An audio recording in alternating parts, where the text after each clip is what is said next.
What's up, everybody? It's Heat Override, and I'm ready to bring the pain for you this week on a Thanksgiving week.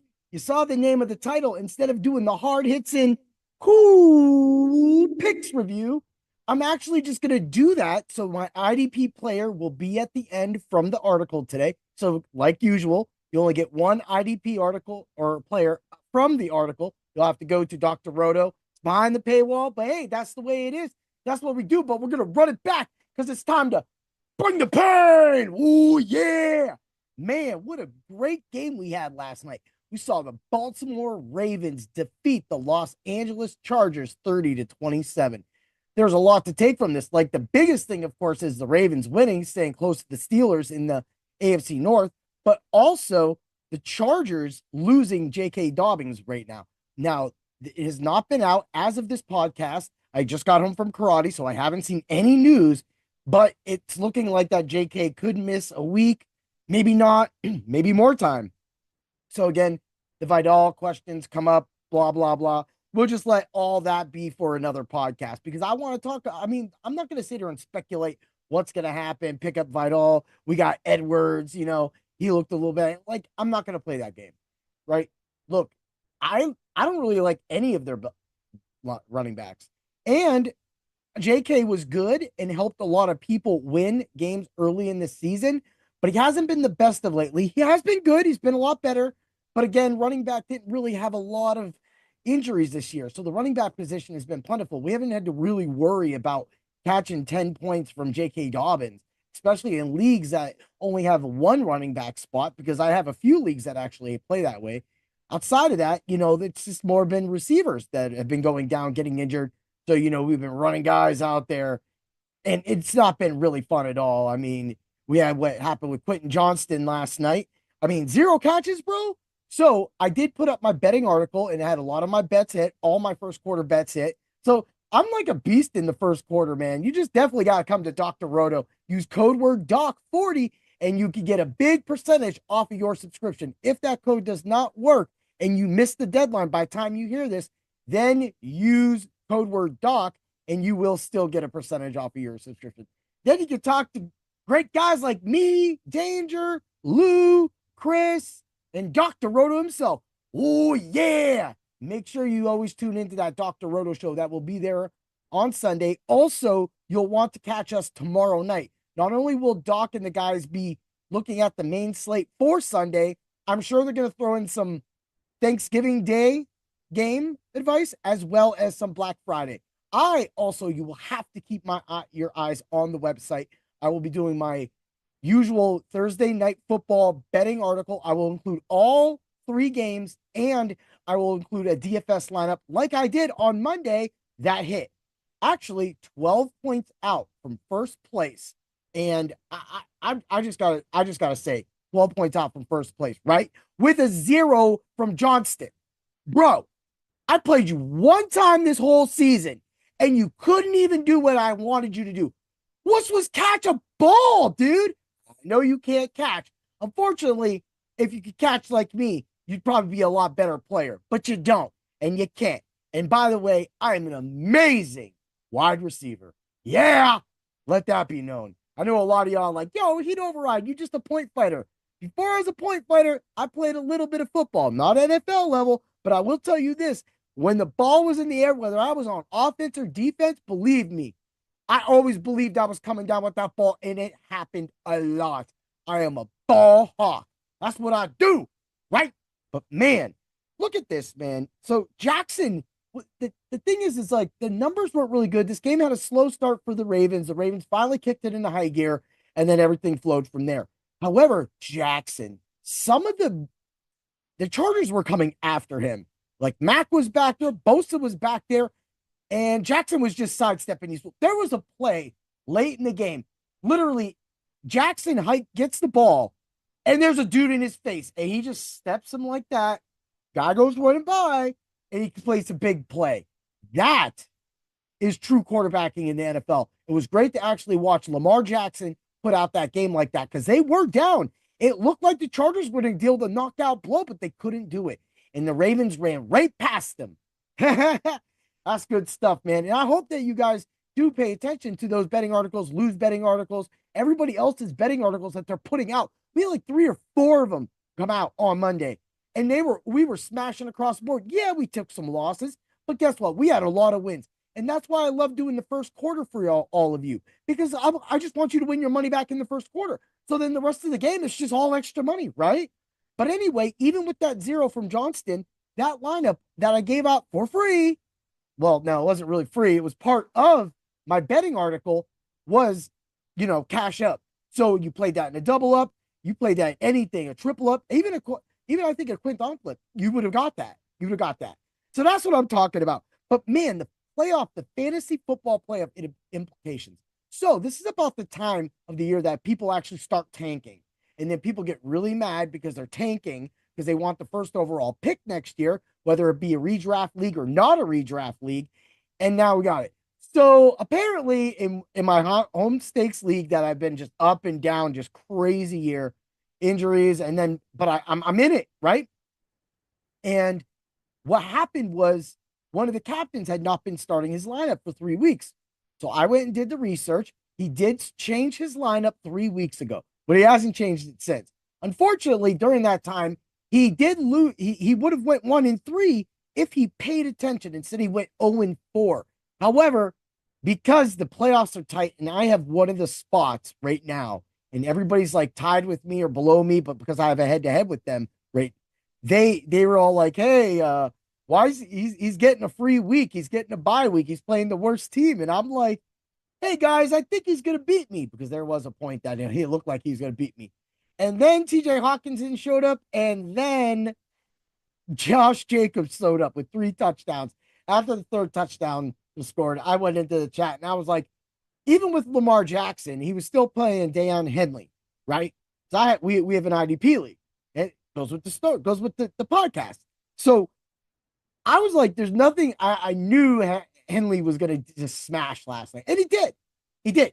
So he held off Lamar. I won by over 25 points. So even though he had 8 points from 2 other players on the bench, which is the max points he could have got from starting those players on the bench, he still would have lost big. So I was like, hey, I'm going to run my mouth. If you're going to run your mouth and say, I'm getting an easy win after all these other guys got easy wins, and then I'm going to come back and I'm going to get me an easy win.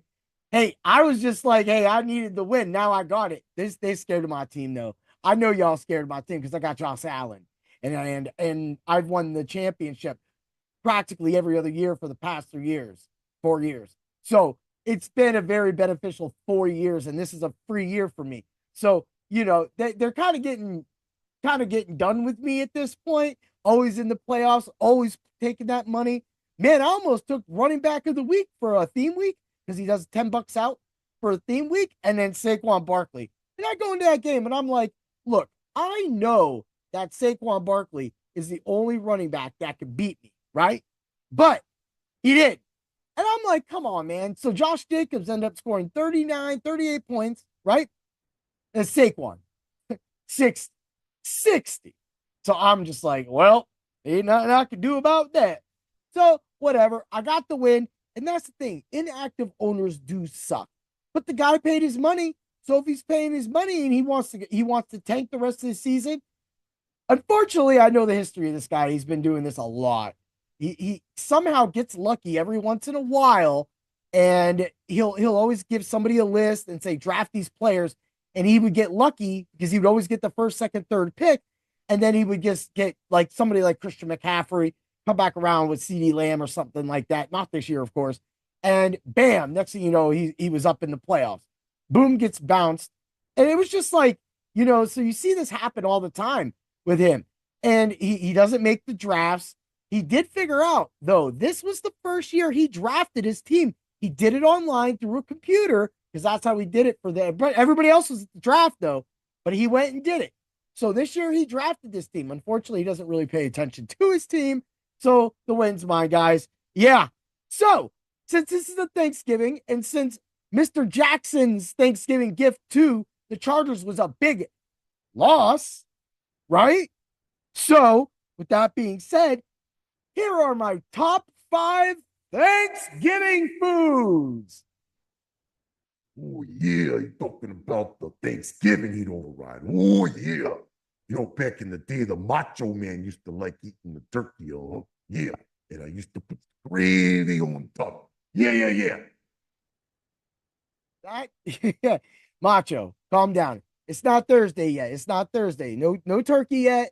And also, it's not time for your macho pick of the week, which by the way, smashed again.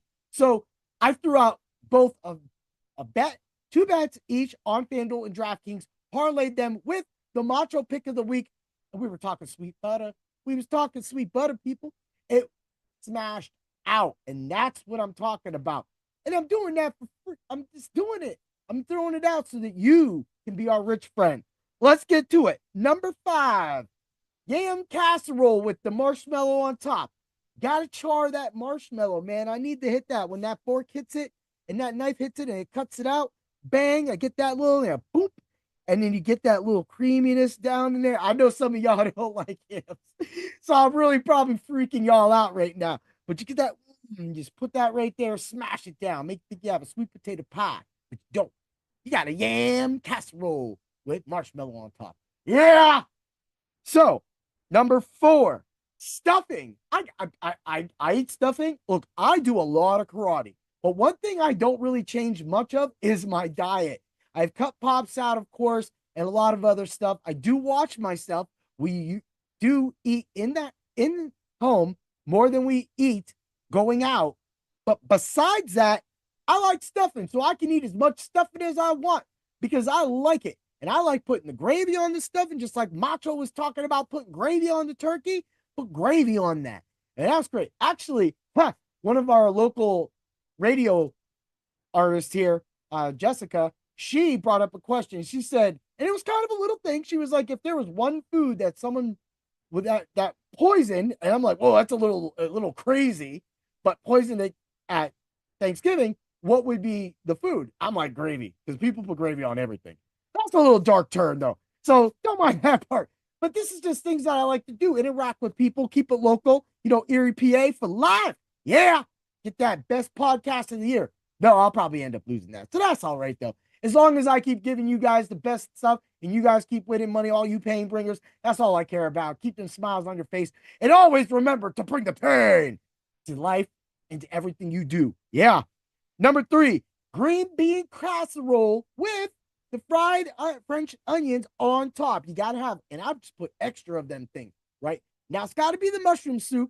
I like the mushroom soup, although my wife is a big hater of mushrooms. So she does it with chicken. She does it with the cream of chicken soup. And it's not bad. It works with it. You get the chicken little pieces with it now.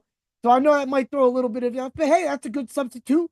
And that's what you got to do. It's so good. But every once in a while, she'll cook me a little pan of our own of my own little green bean casserole with mushroom soup. And I'm just like, I love it, love it, love it. Number 2, none other than the next gravy getter, mashed potatoes. I can eat mashed potatoes all day, all night, all week. Mashed potatoes. I don't even need gravy all the time. I could put butter. You could get a butter gravy. You know what I'm talking about. Put that spoon down, melt that butter up in there. Now you got yourself a little lake of butter. Man, that's so American. I know I'm making a lot of people like, heat override. How are you small? I karate, man, is what I do. That's why I bring the pain. I really do too. I mean, that last tournament, I know they was in it. I gotta be quiet though, because I know some of them might listen to my podcast sometimes. Sorry, guys, I'm so a little wild in that ring. But anyway, let's get back to it. Let's run it back. Yeah. So, number 1 is turkey. That's why we do it, man. We could do a ham. We could do fish. We could do a steak. We could do pork. We could do veal. We could do halal. I don't even know. You can do whatever you want to do. But for me, it's turkey. It's always turkey on Thanksgiving because, man, it's so good. Even this is the first year that my wife actually has off because Erie Otters, where Connor McDavid came from. He gonna be back soon. We're retiring his jersey in the rafters. He's coming back to Erie. Well, hopefully he's coming back to Erie. Built that aside. So Connor McDavid, hope to see you in Erie because they're going to be doing that at the Otters game, right? So she always has to work, but they're doing the game tomorrow. They're also doing the teddy bear toss so that they give the teddy bears to Toys for Tots so that they can give them to other kids that are needy. And also, don't have a Christmas. Maybe they don't have a family, or maybe their family doesn't have a lot of money. And that teddy bear can change their lives. That's why being part of the Scott Fish Bowl is so huge too. He helps so many organizations like that get and give children and even teenagers and even some adults. Sometimes people need a good Christmas present or a Thanksgiving Day or a card or a teddy bear. A lot of people go through life not knowing what a good Christmas is. And so we take for granted a lot of the things we do in life. And that means that when you do see something like this, when you see the opportunity to join Scott Fishbowl, or when my sensei shows up with a Toys for Tots box and goes, "Hey, let's fill this team." We have a big team, but we don't have a lot of people, and a lot of them people are kids. But even the kids are going to donate because there are people out there that need it. It's that time of the years. It's the holidays. This is when people should be getting together, spending times, laughs, watching football, winning money with the advice from the Dr. Roto crew. Because, we always have the right prescription for all of your fantasy needs. Yeah. It's the baddest quote in the world. I swear. I come up with the best. Anyway, off myself on that one. But just having that good time with the family. And this year, because she doesn't have to work, we actually, in over 17, 18 years, she's been at that job doing all those hockey games. We actually get to spend Thanksgiving with family. So thank you, everybody, and get to it. But we're going to get to the last thing of the game. It's time for the hard hits and cool picks player of the day on Bring the Pain. Yeah, it's none other than linebacker Caden Ellis, 16% owned right now in most fantasy leagues. We're talking about Mr. in the last 5 games has had 54 tackles and 1 sack. How about all year he's been getting it done? He's also getting stuffs. He's played 100% of the snaps in 9 out of 11 games. That is impressive. And right now he is on a 5-game double-digit tackle spree. And I don't see that stopping anytime soon because the Chargers are coming, that's their next game. It's the Chargers, right? But then you get the Vikings. The Vikings run a ton of play. They've been throwing the ball to TJ Hawk all day. That's why he was a great steal in a lot of drafts. And you would have had that knowledge if you had been to Dr. Roto at the beginning of the year because I had trusted him. And since then, he's definitely come through for me. He's the one, like I said earlier in this podcast, won that week for me. But then you get the Raiders, team that's a wreck. Then you get the Giants, the Commanders, and they end the year, if your league is that brutal and plays an 18th week, they play the Panthers. So we're looking at opportunity for interceptions, fumbles for touchdowns, just a lot of opportunity. And Atlanta loves to control the clock as well on offense, so they're going to keep Ellis and the rest of the guys like Landman and everybody else fresh. That means you can pick up Ellis right now, and you can start him confidently through the rest of the year. Have a great day, everybody. Happy Thanksgiving. Get out. Tell your family you love them. Watch football, and make sure you keep your eyes on the site for all of the content that we're about to hit you with this week. Let's win some money. Let's make you our rich friend. Have a great day, everybody, and always remember to bring the pain. And may the tackles be with you. Yeah.